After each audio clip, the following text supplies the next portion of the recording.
कितना धन और किस पोस्ट पे आप पहुंचे और कितनी बिल्डिंगें आपने बनवाई और कितना आपका नाम हो रहा है, इससे नहीं है। सफलता ये कहते हैं कि आप कितने आनंदित हैं। आप जितने आनंदित हैं आप उतने सक्सेसफुल हैं। सब कुछ है बिल गेट्स की तरह, पर आप आनंदित नहीं हैं, इसको आप सक्सेस कहेंगे? इससे बड़ा असफल आदमी दुनिया में कोई नहीं होगा कि जिसके पास सारी वस्तु भी हो और वो बेचैन हो। दूसरी बात आपने पूछा कि परिश्रम करने के बाद उसका फल नहीं मिलता, तो लोग बोलते हैं भगवान कहाँ है। मैं ये पूछता हूँ, परिश्रम अपनी बुद्धि से ही तो कर रहे हैं। किस चीज़ के लिए परिश्रम कर रहे हैं? मैं कह रहा हूँ मूल के लिए परिश्रम नहीं कर रहे हैं, जो मूल है, जड़ है।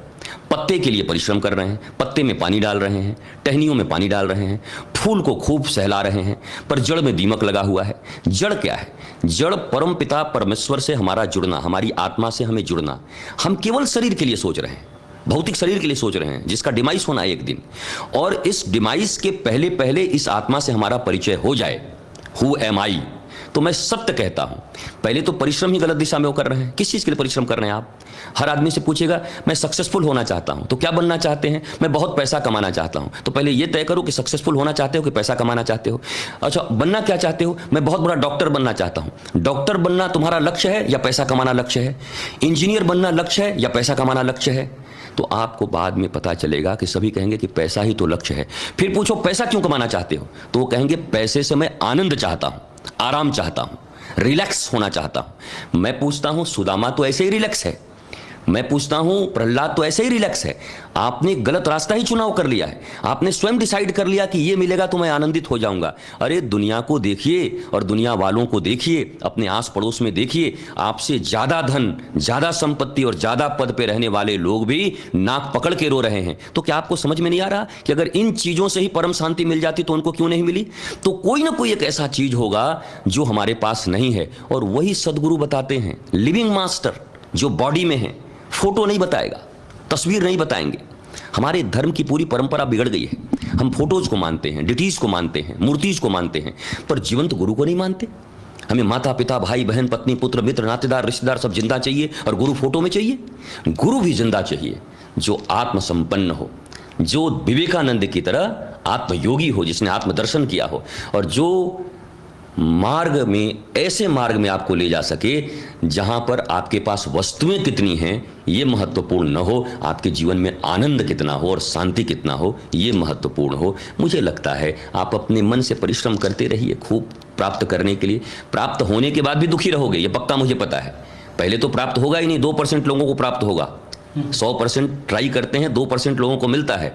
उन 2% से आप मिलिए, उनका इंटरव्यू करिए कि अब तो आप पूर्ण शांत हो गए होंगे, आपकी धारणा मिट जाएगी। आपको लगेगा हे भगवान, 98% इसलिए दुखी हैं कि नहीं मिला, और ये 2% इसलिए दुखी हैं कि ये कुछ था ही नहीं।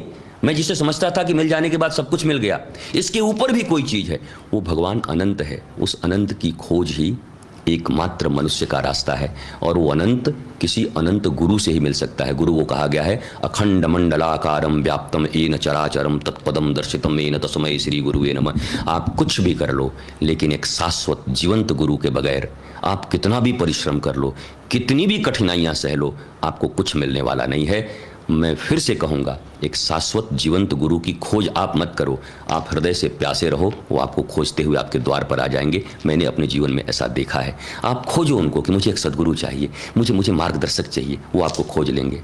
क्योंकि आप अपनी बुद्धि से गुरु खोजोगे तो अपने जैसा खोजोगे, जैसा गुरु वैसा चेला। और जैसे आज हो रहा है, लगातार हत्याएं हो जा रही हैं, आत्महत्याएं करने पड़ जा रहे हैं, फिर एक ही जैसे हम सब मिल जाएंगे। आप मत खोजो, आपका तो भीतर से पुकार होना चाहिए द्रौपदी की तरह कि प्रभु क्या मैं नंगी हो जाऊंगी? तो मुझे नहीं लगता कि गोविंद बैठा रहेगा। किसी न किसी मनुष्य में परमात्मा ही प्रविष्ट होकर तुम्हारे गुरु बनकर वो पहुंच जाएंगे, और तुम्हारे जीवन के बहुत सारे अंधकार को मिटाकर तुम्हें आनंद में रखने के लिए वो इस पृथ्वी पर आए हैं। चलते फिरते भगवंत हैं, मैं घोषणा करता हूँ। कोई रोके तो आप मुझसे पूछिएगा, क्योंकि भगवान शिव पार्वती को ये कह रहे हैं कि गुरु इस पृथ्वी पर चलता फिरता भगवान है, भगवान की अखंड मूर्ति है। तो जीवंत भगवान की शरण में आइए, वो आपको भगवान का एहसास भी करा देगा, भगवान का अनुभव भी करा देगा, और आपके जीवन में आनंद, प्रेम और शांति की भरमार होगी, और जो आपके भीतर होगी वही आप बांटेंगे।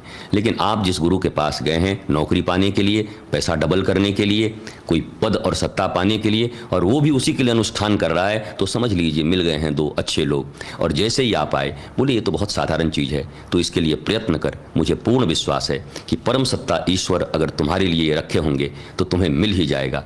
हम 3 चीज़ों को मानते हैं, strong will power, hard labour, and third and most important one, the grace of Guru and God. हम वामपंथ से इसी में अलग हैं। वो केवल परिश्रम को मानते हैं और विल पावर को मानते हैं। हम कहते हैं ये दोनों होने के बाद भी कृष्ण की कृपा जरूरी है। क्यों? एक किसाई करनी है और रात में ओले गिर गए। अब बताओ 100 एकड़ में कोई ओला प्रूफ टेंट रातों रात कोई किसान लगा सकता है? उसने विल पावर भी रखा, उसने परिश्रम भी किया, लेकिन उसको फल नहीं मिला। मैं इसी को बोलता हूँ उस अज्ञात शक्ति की कृपा। वो अज्ञात शक्ति जो गुरु के द्वारा ज्ञात हो सकती है, उससे कनेक्शन बना लेने का नाम ही आध्यात्म है। अभी आप डिस्कनेक्ट हैं उनसे। आपके घर में वायरिंग बहुत अच्छे हैं, टीवी फ्रिज सब हैं, पर करंट नहीं है। आप क्या करोगे? तो करंटहीन मनुष्य दुख पा रहा है, परंतु गुरु से जुड़कर, प्रभु की कृपा से जो जुड़ गया, उस सत्य सनातन परंपरा से जो जुड़ गया, उसके जीवन में दुख नहीं होगा। तो ये जो अंधी दौड़ है प्रतिस्पर्धा की, इसको श्रद्धा के रूप में परिवर्तित करना होगा। सनातन धर्म श्रद्धा को मानता था, प्रतिस्पर्धा को नहीं। जी जी जी, आपने